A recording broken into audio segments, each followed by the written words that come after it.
Eu estava me preparando para você, Alberto, então agora a gente não vai discutir muito. Na verdade, eventualmente, algum ponto de vista diferente que no final acaba chegando à mesma conclusão.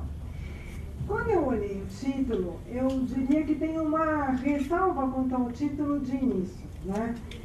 O uso do ágio por intermédio de empresa-veículo é planejamento tributário oponível ao fisco? Eu não diria se é ou não planejamento tributário, não importa.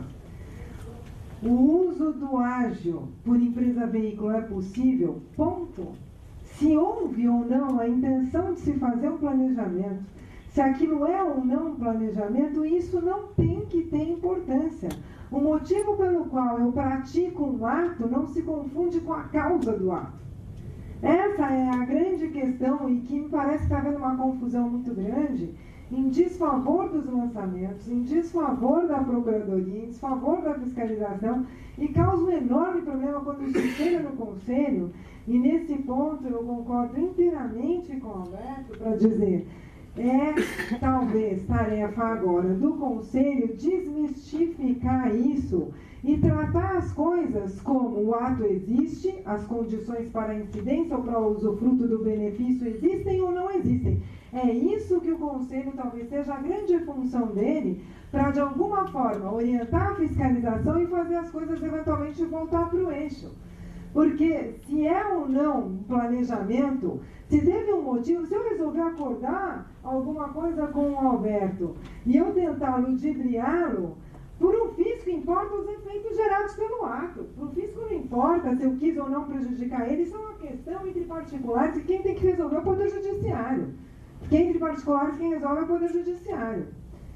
Se eu tive um motivo ilícito, se eu queria causar mal a ele, isso é um problema meu e dele que não vai ser resolvido entre nós, vai ser resolvido pelo Poder Judiciário, assim como não vai ser resolvido pela fiscalização. Importa são os efeitos gerados pelo ato. Esse ato é ilícito, pode ser que venha a ser declarado ilícito. Quando ele for declarado ilícito, o Poder Judiciário vai dizer se esse ato ilícito é nulo ou anulável, para dizer se os efeitos são ex tunc ou ex nunc.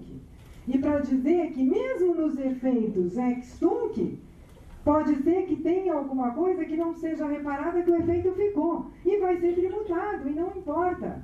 E se ele vai ser tributado mesmo sendo ilícito, ele se opõe ao fisco para todos os fins e efeitos enquanto válido dentro do direito. Enquanto válido no campo que ele trata originalmente, que era o direito civil.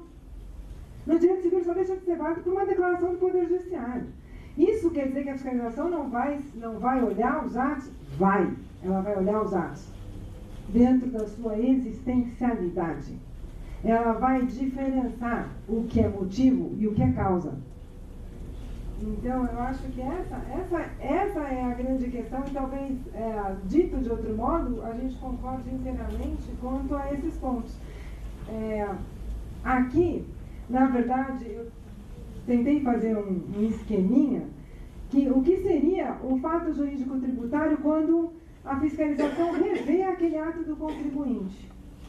Ele é produto de competência da fiscalização na análise dos suportes fáticos. A materialidade é sempre alguma coisa lícita, porque tributo se cobra por materialidade lícita. O que compõe, por exemplo, no lucro real, o fato jurídico tributário, são as receitas e as despesas, não são? As receitas e as despesas são os suportes fáticos, que a fiscalização vai analisar segundo a sua competência. E qual é a sua competência? A sua competência é para examinar aquelas receitas e aquelas despesas segundo a materialidade prevista em lei. Essa é a grande diferença. Quando você tem conceitos abertos, abuso de direito, fraude à lei, são conceitos absolutamente indeterminados, absolutamente possíveis e recomendáveis no âmbito do direito civil. Por quê? Porque ela tem uma declaração de vontade. Dois sujeitos entram numa relação porque querem, não são obrigados. E aí se exige que eles tenham boa-fé um para com o outro naquela acordo de vontade entre eles. E se houver um problema entre eles, nenhum terá o condão, como tem o fisco, de criar um título executivo individualmente. sem a participação do outro. Terá que se socorrer do Poder Judiciário. É legal a gente lembrar que fraude à lei, abuso de direito, o abuso de direito não está no mesmo artigo da fraude à lei, mas ele se reporta a uma ilicitude de motivo. E a ilicitude do motivo está no mesmo artigo da fraude à lei. É artigo de nulidade, que por sua vez, no Código Civil, diz vai se reparar os efeitos do passado, pode ter gerado efeitos o ato nulo. Enquanto não declarado pelo Poder Judiciário, ele é válido. Ele opera todos os efeitos. Então, o que a gente tem que analisar é essa receita, essa despesa, segundo a materialidade prevista pelo Código Tributário Nacional, pelas leis, pelo regulamento. A partir daí, para saber se uma receita ou uma despesa, isso sim competência da fiscalização, é válido, do julgador administrativo e judicial, isso sim é válido ou não é válido? A partir do quê? A partir daquilo que gera a receita e despesa, que seriam esses suportes fáticos mediatamente relacionados, e que eu recebo com a validade que eles têm. Isso já falava Becker, quando ele dizia o cânone hermenêutico do direito, não dá para ter um marido do direito tributário e um marido do direito civil. Não existe isso. Isso é acabar com a segurança jurídica, e aí em desfavor do país. E aí, a hora que eu recebo com essa validade. Isso significa que qualquer coisa que eu coloque no papel é válido? Não. E aí sim, a gente vai para os elementos objetivos daquilo para dizer se aquilo efetivamente ocorreu ou não ocorreu. Quando a gente está no tema de ágio por empresa veículo, nós temos o que dentro da materialidade codificada pelo direito tributário? Preciso ter um ato econômico que gere o ágio. Esse é o meu suporte fático imediato. 1. 2. Preciso ter um ágio com fundamento econômico. 3. Eu preciso saber se houve um evento posterior que me deu, conforme diz a lei, o direito à amortização desse ágio, ou ao aproveitamento de outra forma do custo de investimento. É isso que tem que ser analisado. O que é o ágio e que ele é um custo de investimento, a gente tem tratado lá desde o decreto 1598 como sendo a diferença entre o custo de aquisição e o valor do patrimônio líquido. Depois, em 97, a 9532 regulamentou para efeitos fiscais o tratamento do ágio. Ela disse, olha, aqueles fundamentos econômicos do ágio, os mesmos tratados pela contabilidade, aqui, para efeito fiscal, e isso é importante porque eu trouxe um julgado para os senhores em que a fiscalização contestou o efeito fiscal como se o efeito no âmbito civil devesse prevalecer sobre o efeito no âmbito fiscal. Isso é um perigo. Então, na verdade, o efeito fiscal é aquele que o direito tributário diz. Então, ele vem e diz, olha, eu vou pegar aqueles fundamentos econômicos do ágio, vou colocar também aqui na minha lei e vou dizer, para esse efeito, se é valor de mercado, você vai depreciar ou vai ser seu custo na venda. Se é rentabilidade futura, vamos amortizar nos eventos de incorporação, cisão, fusão, além de ter custo também. E fundo de comércio intangível, outras razões, vai lá para o seu ativo, espera você vai usar como custo quando alienar o investimento e se alienar. Muito bem. Aí depois, a gente teve isso, eu vi a primeira discussão surgir, não sei se realmente ela houve, mas vi a notícia, da primeira discussão surgir sobre a discussão do fundamento do ágio.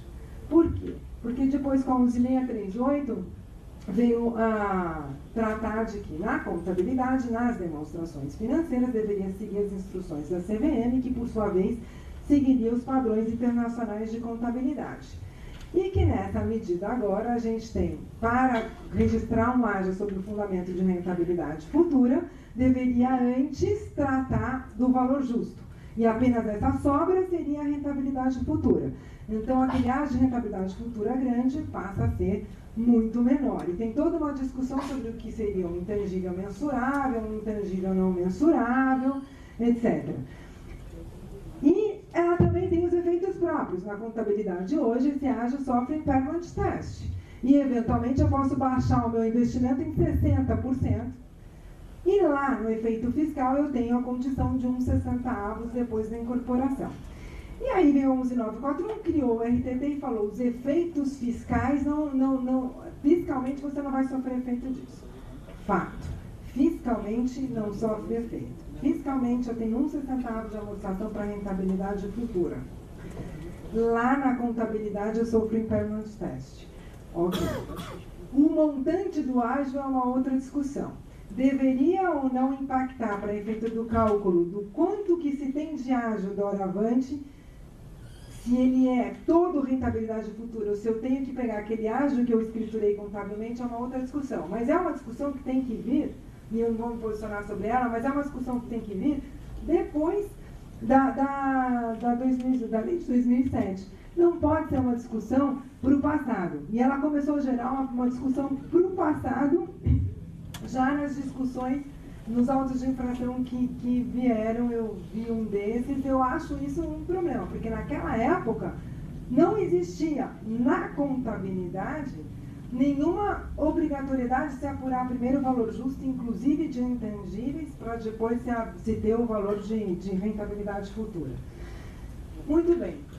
Quando se colhe uma prova, e aí na linha do que falou o Alberto, quando se colhe uma prova para dizer, olha, ele não tem direito àquele ágio, na verdade, ao que deve o fisco se reportar então? Ele deve se reportar ao ágio se ele existe ou não. Qual que é a prova do contribuinte? A prova do contribuinte é o ato econômico que gerou o ágio. Eventualmente, esse ágio teve várias passagens por empresas veículos. Não importa. Pode a fiscalização querer validar ali no teu custo de aquisição. Fantástico, porque o custo de aquisição não muda. Pode eventualmente ter uma variação no ágio pela variação do PL. Mas o custo de aquisição é aquele original. Que vá aquele custo de aquisição. Ali está o ágio. Se aquele ágio existe, então não há que se discutir. Se ele não existe, a prova tem que ser contundente naquilo. A prova não tem que ser porque foi planejamento, porque tem abuso de direito em elementos colaterais que não vão favorecer a fiscalização e que vão realmente trazer turbulência no momento do julgamento. E ela também não pode ter uma contradição dentro da prova. Aí, Alberto, eu não entendi a questão do caso separado, porque o que me preocupa é o seguinte, quando a gente mantém os autos de caso separado até com muita tranquilidade, porque se verifica claramente a simulação, muitas vezes até se tem a prova direta, pela aquele elemento que já vê a previsão de saída dali um mês. Se eu tenho um ganho de capital lá, e eu vou efetivamente tributar aquele ganho de capital, na verdade, eventualmente, pela diferença entre o custo de aquisição e o patrimônio líquido, eu posso ter, não naquela configuração inicial, mas na operação verificada como efetivamente ocorrida, eu posso ter, eventualmente, para quem adquiriu, e se isso for um bem, eu posso ter, eventualmente, um ágio, sim, aí, para quem adquiriu, para amortizar. Essa é a grande questão, porque teve um outro auto de infração, onde a fiscalização, ágio interno fictício. Não é o problema do ágio interno, mas o ágio interno é fictício. E aí a fiscalização pretendeu cobrar, ou disse o contribuinte que ela estava pretendendo cobrar, não sei se tem essa prova, o ganho de capital de um lado e a amortização do ágio do outro. E aí ela elidiu a prova dela. Ela elidiu a prova dela da amortização do ágio. Bom, quando a gente pega o artigo 386 do regulamento, e aí falando especificamente do ágio de rentabilidade futura, ele, como disse o Alberto, ele permitiu que faça a incorporação às avessas, e o que ele colocou como requisito? Se o ágio existir, o requisito é que haja uma incorporação, uma fusão, uma cisão que se respeite uns 60 avos. O prazo de amortização do ágio é de 5 anos. Eu não preciso ficar com a minha empresa anos para incorporá-la. Quando se editou a lei, se calculou 5 anos para a amortização, para a apropriação do custo do investimento. Eu não tenho que criar fatos para convencer que eu tenho um motivo extrafiscal para amortizar o que faz jus o contribuinte, que é a apropriação do custo do seu investimento. Ele faz jus à apropriação do custo do investimento, ele pode amortizar, ele deveria poder, sem contestação, incorporar no dia seguinte. Porque tanto faz, se eu tenho motivo A e fico 6 meses, ele tem motivo B e fica 1 ano. O que importa é E o que é muito lógico na lei, aí não é a finalidade da lei, aí está claro na lei, o que importa é a condição da lei, e que é muito lógica. Eu quero a absorção do patrimônio. Eu só te dou o direito de apropriar o teu custo do investimento se esse custo de investimento estiver na própria atividade que está gerando o resultado. Então, se você tem essa junção, seja por cisão, fusão, incorporação, se você tem essa junção do custo do investimento e da atividade que gerou o ágio, é isto que te dá o direito a apropriar esse custo do investimento em 5 anos. Tanto faz se teve 2, 3 empresas, veículos, 3, 4, 5 passagens no meio do caminho. Por que vai fazer diferença se ao final e ao cabo o que se exige é a junção disso? Eu vou ter sempre a investida aqui incorporando, na verdade.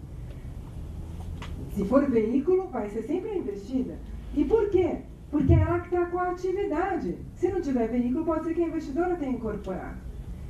Então, ao final das contas, por que é que se usa uma empresa veículo? Se usa uma empresa veículo, muitas vezes, para proteção dos acionistas minoritários, porque se eu fizer uma incorporação direta, eles vão acabar, aqueles acionistas da investida vão acabar assumindo uma dívida da investidora, que não é deles. Eu vou eventualmente atrapalhar os negócios, porque eu vou juntar atividades dificílimas quando se tratam de grandes negócios.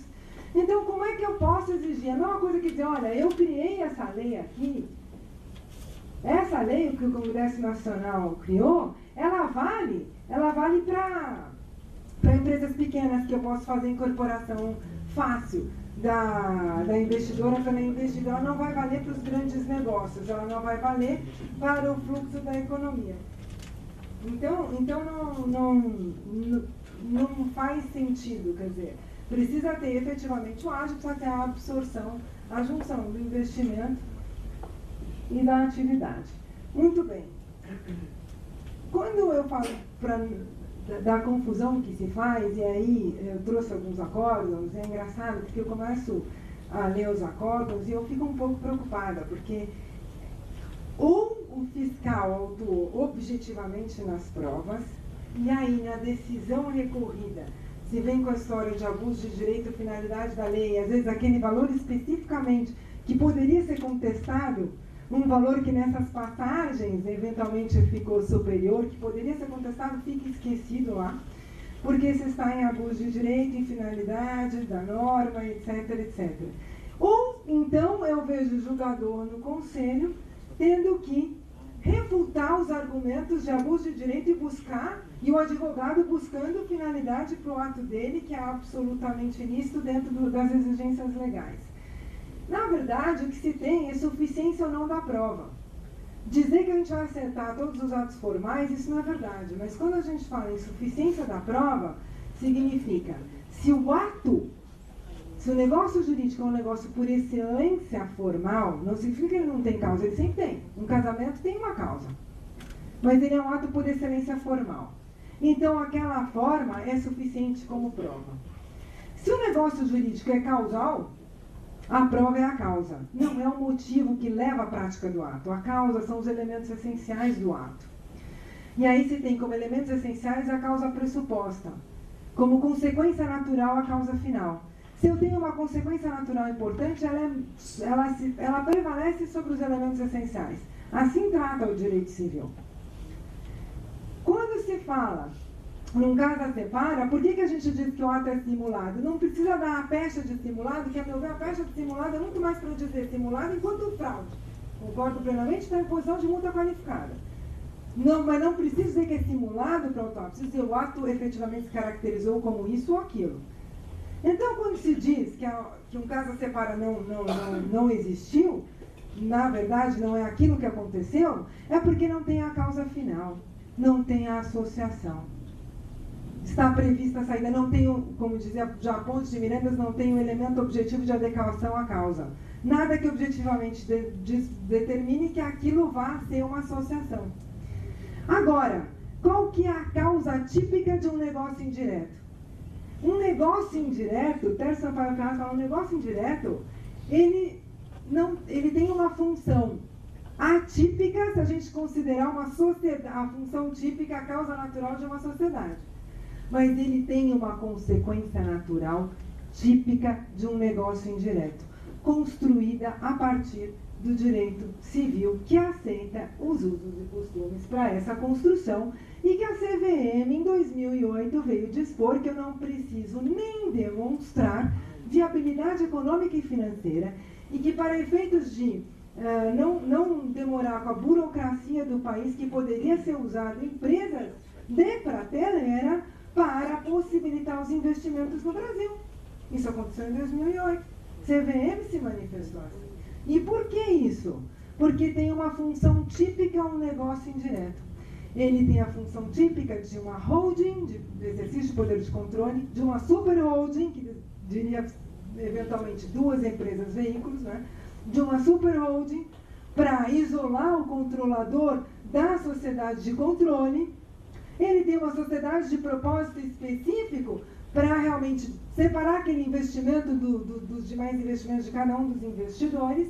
Como ele pode ter uma empresa veículo para, e aí recentemente julgado o caso no Conselho, acho que foi Telemar ou Telenorte, para efetivamente, e aí saiu inclusive em nota relevante, para efetivamente poder fazer a absorção do patrimônio.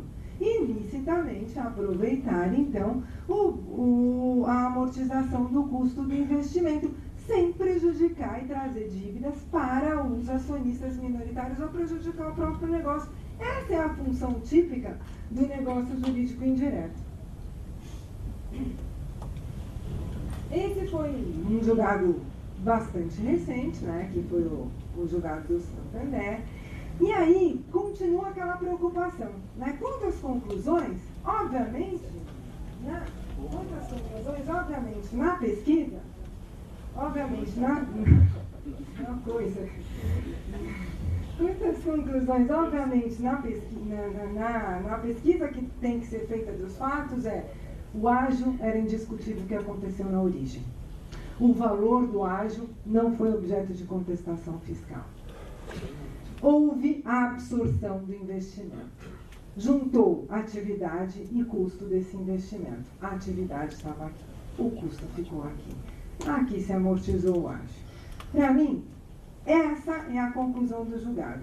Infelizmente, nesse julgado acabou se passando por, olha, então, nesse caso específico, não tem problema, e foi dado provimento ao recurso, porque tinha um motivo para se fazer uma empresa veículo. Não me parece que isso deva ser relevante. O que é relevante é saber se o ágio existiu e se teve. Aqui foi a mesma coisa, na verdade. Esse é o número do acórdão. Eu tentei ser fiel à acusação e aos motivos. Esse é outro. Eu tentei ser fiel à acusação, aos motivos do acórdão. E aqui, gente, nesse daqui, é o caso, um dos blocos de que tratou, eu acho, o Alberto. Na verdade, nesse caso, foi mantida.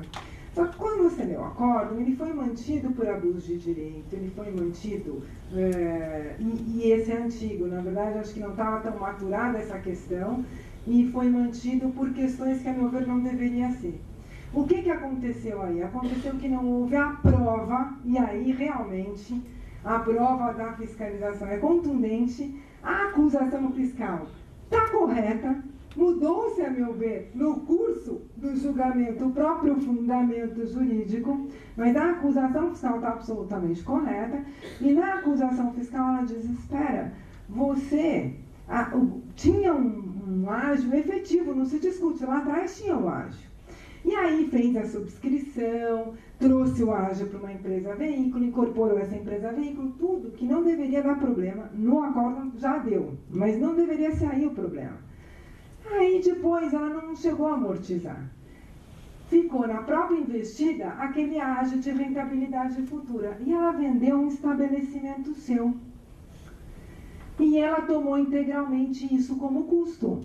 Ágio de rentabilidade futura é custo para o efeito de ganho de capital? É, na venda de participação pela investidora. não dentro da própria investida numa venda de estabelecimento, que não é venda de participação. Isso consta num trechinho da acusação fiscal, isso não consta nos votos. Essa é uma certa preocupação que a gente tem, e aí sim, aí não tem juridicamente a possibilidade de aproveitamento do ágio. Só que ficou empresa veículo, e aí o pessoal começou a entender como empresa veículo esse problema. Nesse outro caso aqui, que é bastante recente, também foi mantido o julgado. Tem uma declaração muito boa do conselheiro Takata, gosto muito dos votos dele, porque sou fã dos votos dele, ele entra bem a fundo nessa questão e ele falou assim, olha, vou explicar por que eu voltei aqui para manter. Porque, na verdade, parte do voto sai como não é possível agir interno. Não foi, pelo que parece, esse o entendimento unânime da Câmara. E consta na declaração de voto a diferença entre ágio interno, que é aquele que pode. Eu sou sócia do Alberto e do Otávio. Só o Otávio vai aumentar o capital. Só o Otávio vai investir na empresa. Essa empresa tem um valor de PL registrado há 10 anos atrás. Ela vale hoje muito mais. Ele tem que pagar um ágio. Senão, a gente não deixa só ele investir. A gente não vai viabilizar um negócio. Então, isso poderia ser tido como um ágio interno e absolutamente aceitável. Numa incorporação de ações, eu posso ter um ágio interno. E o Conselho, pela Câmara Superior, quando julgou pessoa física, acaba, a contrário senso, admitindo isso. Porque quando, naquele caso de incorporação de ações de pessoa física, a Câmara Superior tributou por ganho de capital às pessoas físicas no momento da incorporação de ações, e o que eu concordo, ela ali admitiu a possibilidade do ágio interno.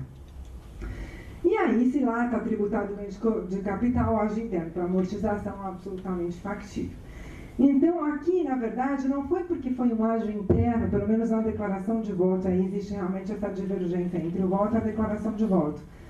Mas porque foi justamente aproveitando o artigo 36 da 10.637 de que falou Alberto, naquele período em que era possível, o contribuinte fez ali duas passagens aonde ele efetivamente fez uma reavaliação dos seus bens a valor justo, não tributou nada, não apurou ganho de capital tributável, não existia um ato econômico efetivo por trás, e depois ele fez uma cisão total e amortizou esse ágio na própria empresa que já era dele, com a mesma participação de todos os sócios.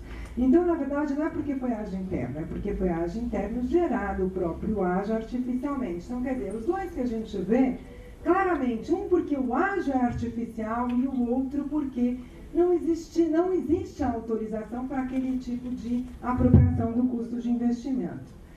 Aqui ao final, a gente já tem, acho que esse é o da Vivo, aqui ao final a gente já tem, novamente, também em julgado recente, a oponibilidade da empresa veículo, ou seja, não é nenhuma questão de oponibilidade, né?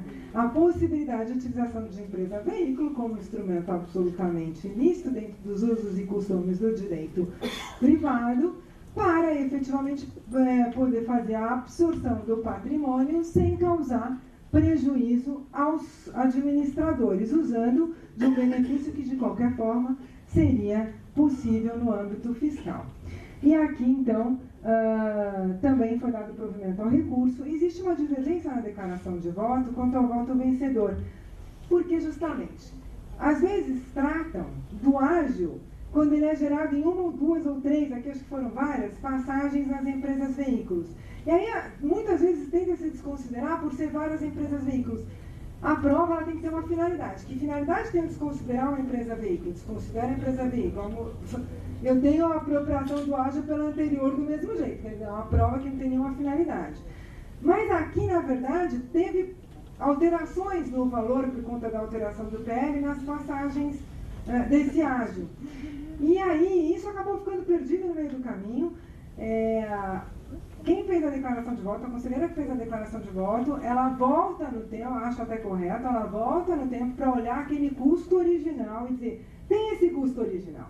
E ele veio carregado. Então, nesse sentido, ela deu provimento ao recurso. E aí, o que é interessante desse julgado é que vem a discussão dos efeitos. Diz, olha, como isso aqui foi foi para uma concessão, o ágio que você pagou por essa concessão, na verdade, ele tem que ser amortizado pelo prazo em que há a concessão. E aí decidiu-se não, efeito fiscal é próprio do direito. Se o direito quiser tributar, ele trata isso diferente. Então, acabei. Ele trata isso diferente. E aí ficou uns 60 avos. Porque senão no limite a gente vai dizer, olha, na contabilidade eu tenho impairment test. Então, se lá me der 50%, eu vou tomar 50% de uma vez aqui. Fiscalmente não é verdade, então ficou também asseverado ali que eram uns 60 avos, independentemente de, no âmbito da CVM ou no âmbito de qualquer outra legislação, prever outros efeitos. Os efeitos, cada um prevê o seu. Então é isso. Obrigada.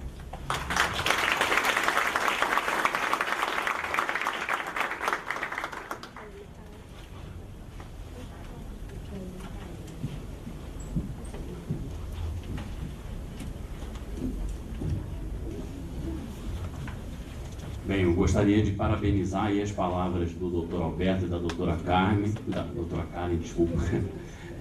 Realmente, eles trataram de um tema extremamente espinhoso, né, e com muita clareza, objetividade, realmente faz parecer que o assunto é fácil, né, mais fácil do que parece.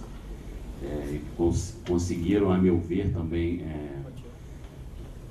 mostrar, né, que você, para utilizar alguns conceitos do direito civil e do direito comparado, tem que ter um cuidado, né? E acho que isso ficou bem claro na exposição. É difícil realmente você caracterizar, cada caso realmente merece uma atenção especial. Bem, eu vou, dado o adiantado da hora, gostaria de passar a palavra para os senhores. E eu vou pedir gentilmente que sejam objetivos nas perguntas, porque ainda temos 2 painéis hoje, e hoje é sexta-feira no Rio de Janeiro. Posso, por favor? Douglas Yamashita. Queria fazer só 2 colocações aqui rápidas. Uma para o Dr. Alberto. O senhor falou que o caso da separa seria sempre simulação, se eu entendi bem, né? Eu gostaria de ponderar uma ressalva, né? Quer dizer, se o casamento dura por alguns anos, né? Como que eu poderia dizer que anos depois esse casamento não foi verdadeiro, né? Uma operação que formalmente tinha a mesma cara, mas do ponto de vista temporal foi uma reorganização societária legítima. Então, queria fazer uma ponderação. Eu entendo que nesse caso não seria simulação. E outro ponto também, ainda do Dr. Alberto, é que quando o senhor fala que não caberia o abuso do direito em matéria tributária, e fala, não, porque na verdade se eu tenho 2 caminhos igualmente lícitos, obviamente que eu não tenho como abusar, né? Claro que se os caminhos são igualmente lícitos, eu tenho a plena opção livre de escolher entre os 2 caminhos e não haveria que abuso. É que o problema aqui, então, estaria, na verdade, vamos fazer o seguinte, responda primeiro a primeira, porque senão eu vou me esquecer da primeira. Ah, ok. Com relação à primeira, o senhor está certo, mas não foi exatamente isso que eu disse. O que eu disse foi que o conjunto probatório, que é a dinâmica dos fatos, pode levar. E lógico, ao contrário do que a Carmen falou, a questão do tempo, para mim, é um ponto importante. Me lembro de um caso, se eu não me engano, veio para o conselho, pelo menos quando eu soube, eu estava na Receita, de uma empresa que durou uma manhã. Ora, nesse caso, uma empresa que dura uma manhã, a questão do tempo é relevantíssima, né? Ao contrário, aquela empresa que durou 30 anos, também é relevante essa questão do tempo, tá? Então, o conjunto probatório é que tem que levar, e aí eu digo, a prova direta nem sempre é possível, mas a dinâmica dos fatos, e lógico, aí o tempo entra nessa questão da dinâmica. Tá? A segunda pergunta. A segunda pergunta é a respeito do abuso do direito. Quer dizer, na verdade, o abuso do direito se aplicaria de uma forma mais específica do que a forma como o senhor se referiu, que é não o abuso do meu direito de economizar tributo. Esse direito ele é constitucionalmente protegido. Não, é o abuso do direito específico daquela reorganização societária, do ato privado, do uso de um determinado instituto de direito privado para uma finalidade a que ele não se propõe.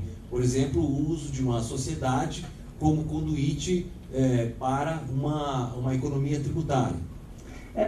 O senhor veja o seguinte, ao senhor falar isso, o senhor já quase chegou na simulação. Então não precisa nem do abuso de direito. Né? Porque se nós pensarmos o abuso de direito apenas como exceder os limites impostos pelos fins econômicos e sociais, esse é o problema. No abuso de direito você não comete nenhum... O ilícito é ele, é o excesso. É o excesso. Se o senhor chega e diz, olha, houve uma simulação para eu chegar nesse excesso, então não precisa nem do abuso de direito. O caso já é de simulação. Não é? E a grande problema, qual é o limite? Ali diante daquela norma de 187, eu olho para ela e falo, bem, se eu disser que toda a economia tributária é excessiva, é abusiva, me leva, na verdade, a um abuso, no caso meu, do intérprete. Agora, se eu disser, não, nem toda economia, qual é o limite? Aí eu vou dizer, não, toda vez que se fizer uma reorganização que leve só para a economia do tributo, isso eu não aceito. Eu acho que a economia tributária faz parte da gestão do administrador. Diante o que ele não pode fazer é cometer atos ilícitos. Agora, dentro de duas opções lícitas, né? Eu tenho uma grande dificuldade. Agora, eu acho que eu deixei claro que minha alma permanece atormentada com relação ao 187. Se algum dia o senhor tiver um bom argumento, por favor, me mande, que aí eu começo a aplicar. Eu vou passar aqui a palavra para a doutora Karen fazer algumas observações, por favor. Foi aberta a pergunta. Não. Isso não está permitido. Isso foi a troca do tempo. Os 5 minutos custam caro. Não, sabe por quê? Não, porque o doutor Alberto, ele sempre tem a palavra final e ele diz que para mim o tempo não importa. Então, deixa eu explicar. No caso de um caso a separa, é óbvio que o tempo importa, porque ali a causa do negócio jurídico é justamente a Fexio Societatis, é a vontade de estar junto numa sociedade. Ali é aquela causa. O que eu disse que o tempo não importa, doutor Alberto, é no caso da utilização de uma empresa veículo cuja causa é justamente possibilitar a absorção do patrimônio para depois amortizar o ágio. E por que não é importante isso? Porque para o direito tributário o que importa é que esse investimento, uma vez junto, custo do investimento e a atividade, que ele seja amortizável em 5 anos à razão de uns 60 avos. Esse é o prazo. Não me parece. O senhor entende que ali precisa ter muito tempo para uma empresa veículo ser incorporada depois de uma aquisição? Naquelas hipóteses que eu descrevi? Não. Então a gente está ali é diferente, porque não tem. Mas veja, cara, porque ali não tem nenhum ato, negócio jurídico dissimulado. Isso, então a gente está Isso é relevante. As empresas vieram e disseram, não, eu utilizei a empresa veículo para poder aproveitar o ágio. Não houve nenhuma simulação. Que ela não dissesse, ela não pode dizer. Então ali não é caso de simulação. Então a gente está de acordo. Doutor Roberto, só uma última intervenção, desculpa. Rapidamente. É que a sua equiparação de outros institutos à simulação vai levar a acusações criminais do contribuinte que são inconvenientes. Ou a gente mantém a discussão ilícito civil, que é abuso do direito, fraude à lei, está no Código Civil, porque se a gente fizer a simulação não está. Ela também está, né? Está, eu estou falando que a simulação vai levar à acusação de crime contra a ordem tributária. Não tenho dúvida. Então, aí o problema é que a gente vai virar que nem os espanhóis que criminalizaram tudo. E tudo é simulação. Mas não, basta agir licitamente, doutor. É essa a função. Olha, eu ainda não me desgarrei do fisco. O fisco ainda está na minha alma, né? Basta agir licitamente que não tem nenhuma criminalização. Né? É muito simples. Agora dizer que quem age simuladamente, eu pegar a simulação e dar o mesmo tratamento de quem age por um equívoco de alíquota, né? Até por um esquecimento, eu digo esquecimento que pode haver, né? Um esquecimento de uma receita tributável na base. Agora, quando eu consigo comprovar a simulação, não tenho dúvida que é o ato ilícito. Eu termino. O problema está não na comprovação da simulação. Isso nós estamos plenamente Doutor, de acordo. eu vou te pedir desculpa, dado o adiantado da hora, realmente a gente vai ter que encerrar esse painel para seguir a programação do evento. Eu peço desculpa a um amigo aqui também, infelizmente, tá bom? Obrigado, gente.